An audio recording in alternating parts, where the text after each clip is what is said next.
जमालपुर में कलेक्टर ने सामुदायिक स्वास्थ्य केंद्र का किया निरीक्षण, दवाई समेत अन्य व्यवस्थाओं की ली जानकारी, ऑक्सीजन पाइपलाइन चेक करने के दिए निर्देश।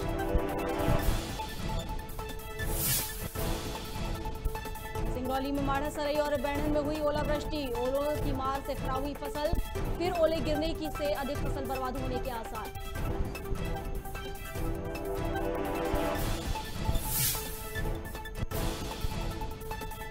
उमरिया में बोरवेल में गिरे मासूम गौरव को बचाने पहुंची एसडीईआरएफ की टीम, सुरक्षित बाहर निकालने का किया जा रहा प्रयास, पोकलेन मशीन से खोदा जा रहा गड्ढा।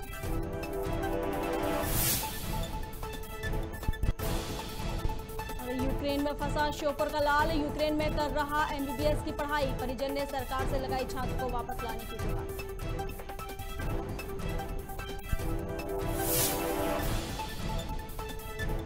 और इंदौर पुलिस को मिली बड़ी सफलता, शादी समारोह में चोरी करने वाले 2 गिरफ्तार, चोरों से 27 लाख के आभूषण बरामद।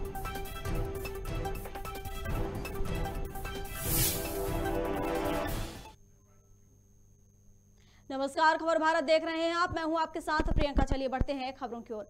पृथ्वीपुर में धारदार हथियार से आरोपी ने एक युवक पर हाथ काटकर उसने की कोशिश की हाथ काटने की। आपको बता दें कि पुरानी रंजिश को लेकर आरोपी ने पीड़ित राहुल दांगी पर जानलेवा हमला किया, जहां पीड़ित ने लहूलुहान हालत में आरोपी के चंगुल से भागकर अपनी जान बचाई, जिसके बाद पीड़ित को प्राथमिक उपचार के लिए सामुदायिक स्वास्थ्य केंद्र पहुंचाया गया। वहीं युवक की हालत गंभीर होने पर डॉक्टरों ने उसे झांसी मेडिकल कॉलेज रेफर कर दिया। सूत्रों के मुताबिक पीड़ित मंडिया का रहने वाला है। पुरानी रंजिश को लेकर जो खेलपुरा में गया तो किसी यादव ने इसके हाथ पैर काटे हैं और गुट्टू नाम का कोई व्यक्ति का नाम आया। अब सर क्या किया जा रहा है? बस जहाँ उपचार के लिए भेज दिया, एफआईआर की जा रही। सर क्या लग रहा है प्रथम दृष्टया क्या मामला है? पूरा मामला पुरानी रंजिश को लेके उन्होंने हाथ काट दिया और पैरों में भी चोट है, तो जांच की जा रही है। हाँ, तो उस देहाती नाल से ली गई अभी। जी सर। साथ ही उसके बाद कायमी की जा रही है। सर क्या आरोपियों के बारे में कोई जानकारी मिल सकती है? एक आदमी का नाम आया, कोई गुट्टू है, तो उसका भी तस्दीक की जा रही है। सिंगरौली के माढ़ा सरई और बैढ़न क्षेत्र में बारिश के साथ ओलावृष्टि हुई, जो किसानों के चिंता का कारण बन गया है। किसानों का कहना है कि एक दिन की ओलावृष्टि के कारण अरहर के पक्के दाने और फूल जमीन पर बिखर गए हैं। वहीं गेहूं और सरसों की फसल भी ओलों की मार से धराशायी हो गई है, जिससे किसानों को काफी नुकसान होने के आसार हैं। वहीं मौसम विभाग की माने तो अभी एक और दिन बारिश हो सकती है। इसके साथ ही सिंगरौली से लगे छत्तीसगढ़ के कोरिया जिले में भी ओले गिरने की संभावना है।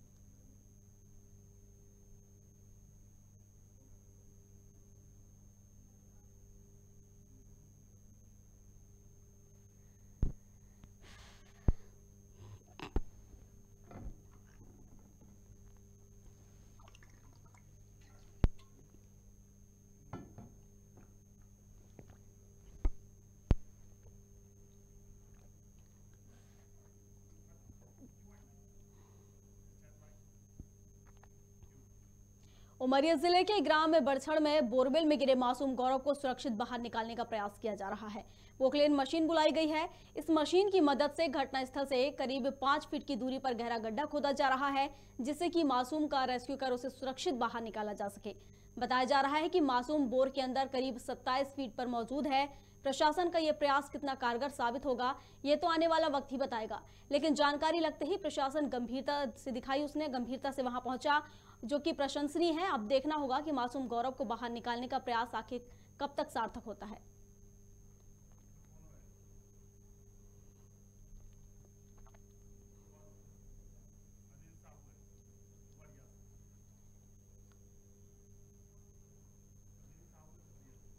चलिए, इस पर अधिक जानकारी के लिए बड़छड़ से उमरिया से अनिल साहू हमारे साथ जुड़ गए हैं।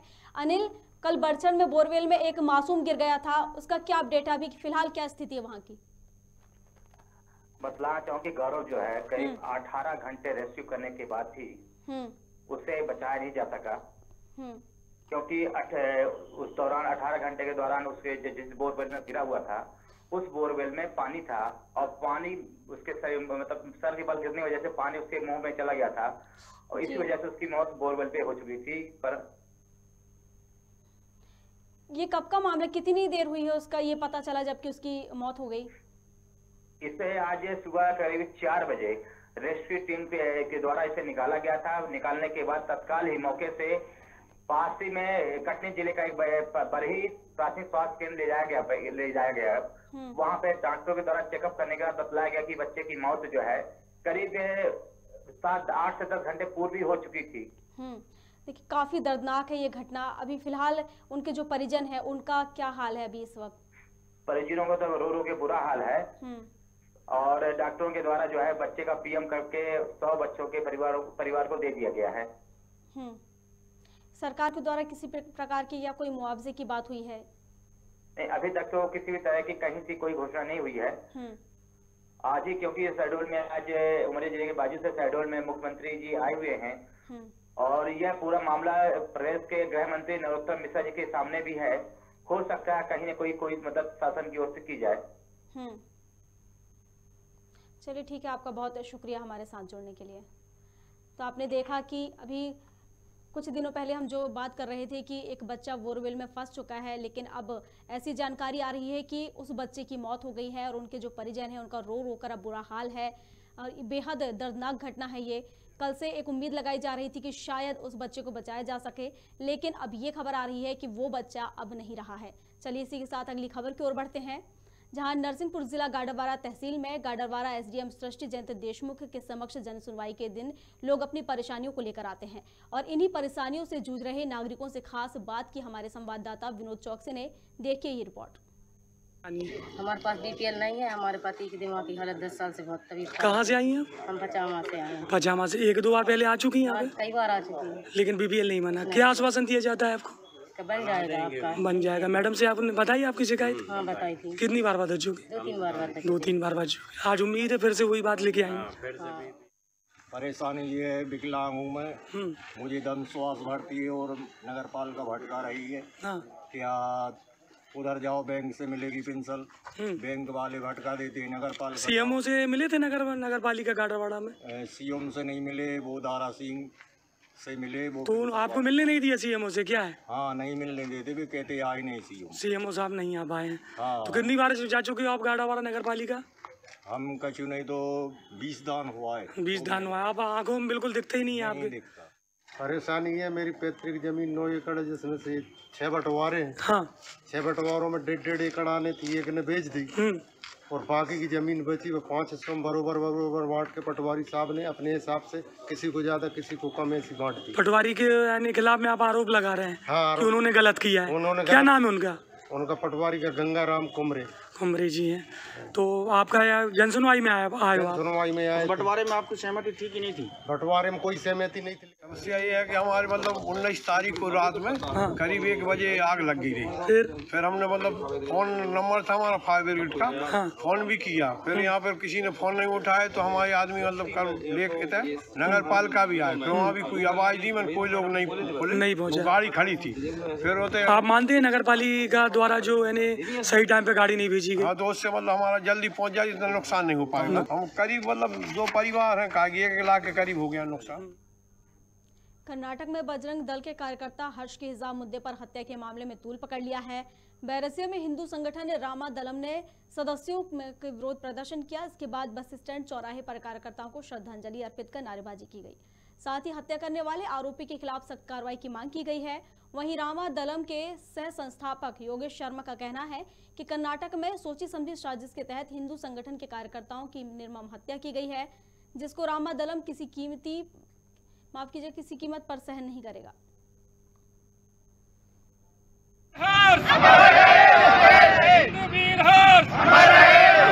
जब तक सूरज चांद रहेगा, जब तक सूरज चांद रहेगा,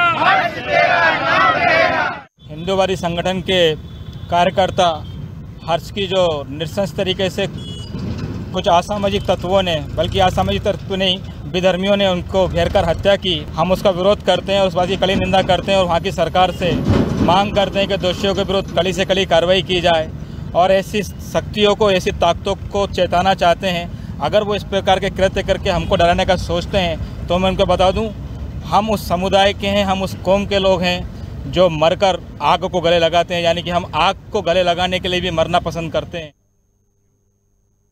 चलिए अगली खबर की ओर बढ़ते हैं। शाजापुर जिला कलेक्टर दिनेश जैन ने काला पीपल के सामुदायिक स्वास्थ्य केंद्र का औचक निरीक्षण किया, जिसमें उन्होंने नियमित व्यवस्थाओं का जायजा लेकर स्वास्थ्य केंद्र में दवाइयों के पर्याप्त व्यवस्थाओं की जानकारी ली।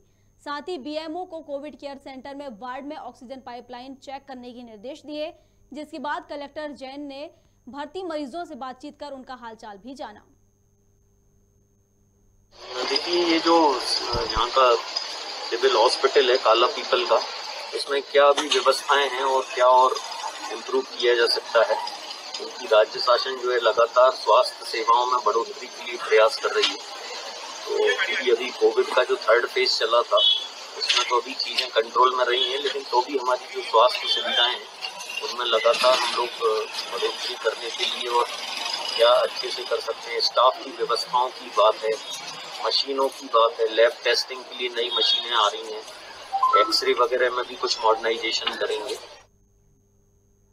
यूक्रेन पर रूस के हमले के बाद जहां पूरे यूक्रेन की हालत बिगड़ गई है, वहीं यूक्रेन में श्योपुर का एक छात्र भी फंसा हुआ है, जहां छात्र एमबीबीएस की पढ़ाई कर रहा था। जो प्राचार्य एसडी राठौर का बेटा और पूर्व नगरपालिका अध्यक्ष ओम प्रकाश राठौर का भतीजा है। वहीं परिजनों ने बेटे को वापस बुलाने के लिए सरकार से गुहार लगाई है।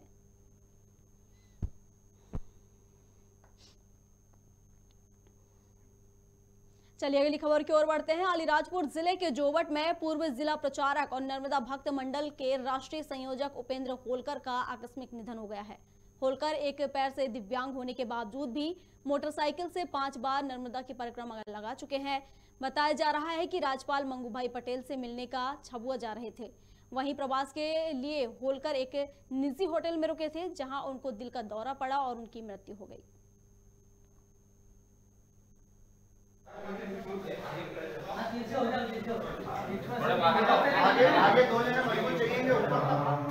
श्री राम जय राम, श्री राम जय राम, जय राम जय राम, जय जय राम। सीहोर जिला मुख्यालय के नजदीकी पिपलिया मीरा गांव में चल रही Jayshree Gayatri food private limited की हठधर्मिता और जिम्मेदार अधिकारियों की लापरवाही के कारण एक घर का चिराग हमेशा के लिए बुझ गया। अब इस परिवार पर भरण पोषण का संकट खड़ा हो गया है। ग्राम पिपलिया मीरा निवासी नारायण सिंह मेवाड़ के बेटे अशोक मेवाड़ भी उनकी जो मौत हुई है वो कैंसर से हुई है। वहीं परिजनों का आरोप है कि उनके बेटे की मौत का कारण जयश्री गायत्री पनीर फैक्ट्री है। फैक्ट्री से निकलने वाले केमिकल युक्त जहरीले पानी से उनके बेटे को कैंसर हुआ था, जिसके बाद उनकी अब मौत हो गई है।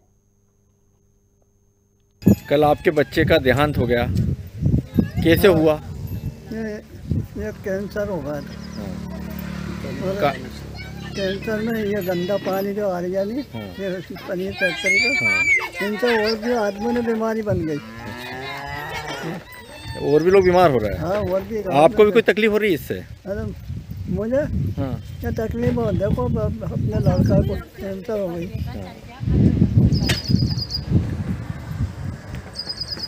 आपके पति का निधन हो गया। हाँ। क्यों हुआ ये सब? फैक्ट्री के कारण दूषित पानी। क्या उम्मीद है आपको सरकार से, प्रशासन से? अब जो भी व्यवस्था कर सके सुविधा दे दे।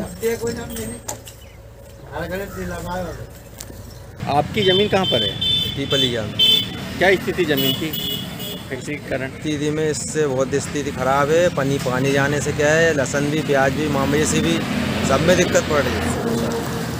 कब से दिक्कत हो रही है? कितने साल हो गए? ये तो 2-3 साल हो गए सर। इससे पहले नहीं थी दिक्कत? इससे पहले भी थी, थोड़ी थी, पर अब तो ज़्यादा बढ़ गई। अच्छा। हाँ सर। इसका क्या असर पड़ रहा है आपके फसलों पर? फसलों पे उमस रही फसल, और प्याज लहसुन में दिक्कत है, और मवेशी में दिक्कत है, बीमार हो रही, इलाज करा परेशान। डॉक्टर भी रोज आते हैं 8 में 15 दिन में। हम मौजूद हैं अभी अशोक मेवाड़ा जी के घर पर। अशोक मेवाड़ा जी का कैंसर के कारण निधन हो गया। उम्र भी उनकी बहुत कम 35 वर्ष थी। अब उनके परिवार पर भरण पोषण की भी एक जिम्मेदारी है। 2 बच्चे हैं, माता पिता हैं, पिताजी भी वृद्धावस्था में हैं। अशोक मेवाड़ा मजदूरी करके अपने परिवार का भरण पोषण कर रहे थे, लेकिन एक घातक बीमारी ने उनकी जान ले ली। अब परिवार को उनके पिताजी को, उनकी पत्नी को, बच्चों को उम्मीद और आशा है कि प्रशासन उनके लिए कुछ करे। सुमित शर्मा, खबर भारत के लिए, सीहोर से। और ये पानी अंदर जा रहा है। बता रहे हैं आपको, जहाँ पर सीहोर जिला मुख्यालय के नजदीक एक पिपलिया मीरा गांव है, जहां पर एक युवक की मौत हो गई है। कैंसर से मौत होना बताया जा रहा है, लेकिन उनके परिजनों का आरोप है कि Jayshree Gayatri food private limited company है, जो उसके द्वारा उसके जो अधिकारी हैं, जिम्मेदार अधिकारी, उनकी लापरवाही के चलते उनकी मौत हुई है। उनका कहना है कि इस कंपनी से जो पनीर बनाया जाता है वहां से एक केमिकल युक्त पानी निकलता है, जिससे उन्हें कैंसर हुआ और जिसके चलते ये मौत हो गई है। और उनके परिवार में अब ऐसा कोई नहीं है, जिसके चलते उनके घर परिवार में अब भरण पोषण का संकट भी खड़ा हो गया है। ये पूरी खबर सीहोर जिले से हम आपको बता रहे हैं, जहां पर एक गांव है और उस गांव का ये पूरा मामला है, जहां पर पिपलिया मीरा गांव, उस गांव का ये पूरा मामला आप बता रहे हैं हम आपको, जहां पर एक कंपनी चल रही है Jayshree Gayatri food private limited, और उसकी जो जिम्मेदार अधिकारी हैं उसकी लापरवाही के चलते एक घर का चिराग हमेशा हमेशा के लिए अब बुझ गया है। आप देख सकते हैं कि जो उनके घर जिसकी अभी मृत्यु हुई है वो एक इकलौता था जो उस घर में कमाता था, अब उसकी मौत हो गई है और अब उनके घर में भरण पोषण का भी संकट खड़ा हो गया है। आखिर अब कौन कमाएगा और कौन इनका भरण पोषण करेगा, कौन इनका पेट भरेगा, ये तमाम चीज़ें हैं जो अब सामने आ रही हैं। हालांकि उनकी मौत कैंसर से हुई है, लेकिन परिजनों का ऐसा कहना है कि जो कैंसर हुआ है उन्हें, वो उनकी कंपनी से निकले गए केमिकल युक्त पानी के चलते उन्हें कैंसर हुआ था, जिसके बाद उनकी मौत हो गई है। उन्होंने इलाज भी कराया, लेकिन इसके बाद भी बचा नहीं पाए उसे, जिसके चलते अब परिजनों में शोक है और अब उनके घर में भरण पोषण का, पेट भरने का ऐसा संकट खड़ा हो गया है कि आखिर अब कौन उनका भरण पोषण करेगा, कौन उन्हें खाना खिलाएगा। आप तस्वीरों में भी देख सकते हैं कि छोटे छोटे बच्चे हैं, उनके पिताजी हैं और भी लोग यहाँ मौजूद हैं, ये सारे लोग हैं। इसके बाद उनके यहाँ कमाने वाला सिर्फ एक व्यक्ति था जिसकी अब मौत हो चुकी है और अब भरण पोषण कौन करेगा, ऐसा संकट आ चुका है। चलिए इस पर अधिक जानकारी के लिए सुमित शर्मा सीहोर से हमारे साथ हमारे सहयोगी जुड़ गए हैं। सुमित, एक युवक की वहाँ पे पिपलिया मीरा गांव है जहाँ पर एक युवक की मौत हो गई है। मौत का कारण वैसे तो कैंसर बताया जा रहा है, लेकिन परिजनों ने ये आरोप लगाए हैं कि Jayshree Gayatri food private limited के जो अधिकारी हैं उनकी लापरवाही के चलते उनकी मौत हुई। जी सुमित।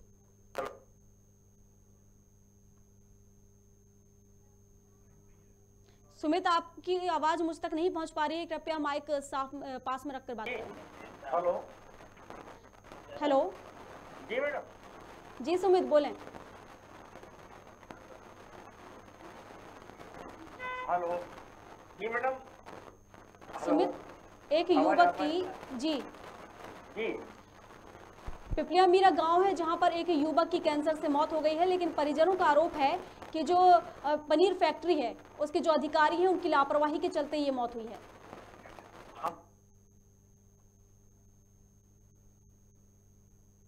पिछले 3-4 सालों से जो वहाँ के गांव की स्थिति बनी हुई है, वहाँ पे कई लोग कैंसर जैसी, फेफड़ों जैसी गंभीर बीमारियों से पीड़ित हैं और जो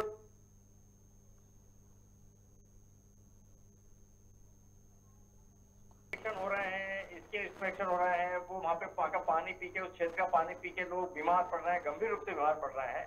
ये बहुत वहाँ की गंभीर स्थिति है। अब तक कितने लोग इस पानी से बीमार हुए हैं? जो अभी केमिकल युक्त पानी वहाँ से निकल रहा है उससे कितने लोग अब तक बीमार हुए? देखिए, पनीर फैक्ट्री द्वारा पाइपलाइन लगा के कुछ नालों के द्वारा पानी छोड़ा जा रहा है जी। वो आगे जाकर वो पूरा सीवन नदी को भी गंदा कर रहा है, वो पूरा पानी सीवन नदी में मिल रहा है। और इसकी प्रशासन से और एनजीटी में भी और प्रदूषण नियंत्रण बोर्ड में भी इसकी शिकायत की गई है, मगर अभी तक उस पर कोई ऐसी बड़ी कार्रवाई नहीं की गई है जिसके कारण वो ये सब चीजें बंद कर सके कंपनी द्वारा। और 80% लोग गाँव के लोग बीमार है, वहाँ पे स्थिति ये बनी हुई है गाँव में। इसके अलावा और कहाँ शिकायत की इन लोगों ने? क्या आपने उन लोगों से बात करने की कोशिश की कि आखिर क्यों उनकी समस्याओं का समाधान नहीं हो रहा? बिल्कुल कोशिश की है जी। और क्या आश्वासन दिया जा रहा वहाँ से? लोगों ने पहले जिला प्रशासन से पहले शिकायत की, उसके बाद उन्होंने जिला प्रशासन द्वारा जब कार्रवाई नहीं की तो वो कहीं उन्होंने मुख्यमंत्री निवास तक भी शिकायत की है, प्रदूषण नियंत्रण बोर्ड में भी शिकायत हुई है, अब एनजीटी में भी मामला चला गया है, एनजीटी द्वारा भी इस पे सुनवाई की जा रही है। जी। परिजनों का क्या कहना है, क्या चाहते हैं वो? वहाँ के ज्यादातर ग्रामीणों का कहना यह है कि पनीर फैक्ट्री द्वारा जो पानी निकाला जा रहा है उस पानी को बंद किया जाए ताकि उनके जल स्रोत जो जहरीले हो गए हैं वो जल स्रोत शुद्ध रहे। लोग उनके स्थिति ये है कि वहाँ का पानी जानवर के लायक पीने लायक भी नहीं बचाया, उनके मवेशी भी पानी पीकर मर रहे हैं, बीमार हो रहे हैं। देखिए एक और बात सामने आई है जहाँ पे ऐसा अनुमान है कि भरण पोषण का भी संकट खड़ा हो गया है। क्या उनके अलावा कोई दूसरा वहाँ पे कमाने वाला नहीं है उनके परिवार में? हाँ बिल्कुल मैडम, वो जो जिस युवा की मौत हुई है जी, उनके घर की स्थिति वाकई में दो छोटे छोटे बच्चे हैं, माता पिता बूढ़े हैं, घर में कोई कमाने वाला नहीं है। देखा हमने तस्वीरों में जी। तब क्या करेंगे ये लोग, कहाँ जाएंगे, किससे गुहार लगाएंगे, कौन करेगा इनका भरण पोषण? अब प्रशासन से उन्होंने गुहार लगाई है कि प्रशासन उनकी मदद करे। अब देखना होगा कि प्रशासन उनकी कितनी मदद कर पाता है। ये जो मौत हुई है कब हुई है, कब का मामला बताया जा रहा है? ये अभी 2 दिन पहले मौत हुई है जी, उसकी कैंसर के कारण। जी, और कैंसर का पता भी उनको 5-6 महीने पहले ही लगा था कि कैंसर है, उसका इलाज करवाया लेकिन वो उसकी जान नहीं बचा पाए। तो परिजनों ने क्या किसी प्रकार के मुआवजे की मांग की है? प्रशासन परिजनों की मांग है प्रशासन की, उनके परिवार का कुछ ऐसा हो कि भरण पोषण कर सके परिवार का। जी चलिए ठीक है, आपका बहुत शुक्रिया हमारे साथ जुड़ने के लिए। आप देख रहे थे सीहोर की खबर जहां पर एक युवक की मौत हो गई है, जिसके चलते अब उसके परिवार में खाने पीने का भी संकट खड़ा हो गया है।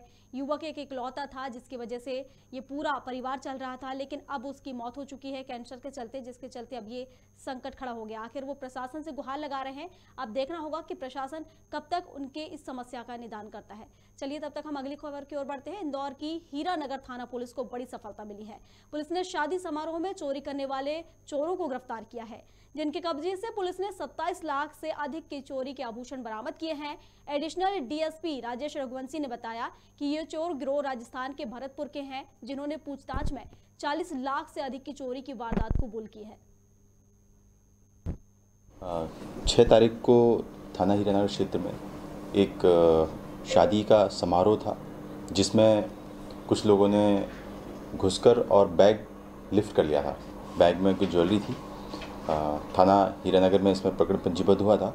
उसके बाद से पुलिस इसमें लगातार लगी हुई थी। कुछ फुटेजेस और कुछ टेक्निकल इनपुट्स हमारे पास में थे। इस आधार पर हीरानगर पुलिस ने और एसीपी हीरानगर ने काफ़ी मेहनत की और इसमें इस गैंग को पूरी तरह से ट्रेस कर लिया गया है। ये जो गैंग है ये एक ऑटो से यहाँ पर घटनास्थल पर आया था, जिसमें 6 लोग थे, जिसमें महिला भी शामिल थी और बच्चे थे और भी अन्य लोग थे।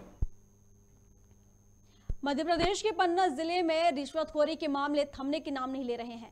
ताजा मामला पवई जनपद पंचायत का आया है, जहां आईईएस के सब इंजीनियर अरविंद त्रिपाठी को 15,000 की रिश्वत लेते रंगे हाथों गिरफ्तार किया गया है।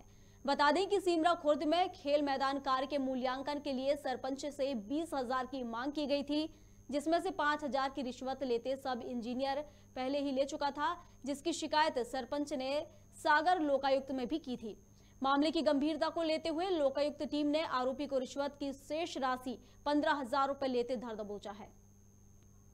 आज हमने एक उपयंत्री अरविंद त्रिपाठी को 15,000 रुपये की रिश्वत लेते हुए पकड़ा है।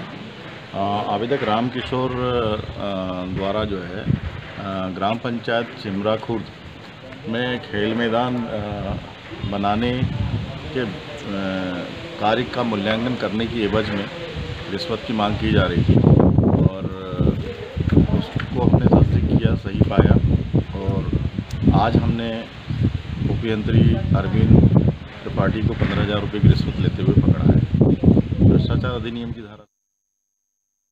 मेरी पत्नी श्रीमती सुनीता बाई सरपंच है, तो 8 महीने से खेल मैदान का कार्य पूर्ण हो चुका है, 8 महीना पूर्व। और मैं त्रिपाठी इंजीनियर के यहाँ मूल्यांकन करवाने के लिए गया तो बोले कि 20,000 रुपये आप मुझे दीजिए। तो मैंने 5,000 3 दिन पूर्व दे दिए थे और और आज मैंने लोकायुक्त के समक्ष 15,000 की राशि उनके द्वारा दी गई। कहाँ पे राशि दी है आपने और लोकायुक्त ने रंगे हाथों पकड़ा है? किराए का कमरा लिए हुए हैं यहीं पवई में, तो वहीं कमरे में दी। तो पूर्व में भी आपसे राशि की मांग की जाती रही है, कितने दिनों से परेशान किया जाता रहा आपको? 8 माह हो चुके। 8 माह से लगातार परेशान किया। खबर भारत में खबरों का सिलसिला लगातार जारी है। अधिक अपडेट्स के लिए आप बने रहिए हमारे साथ और देखते रहिए खबर भारत। नमस्कार।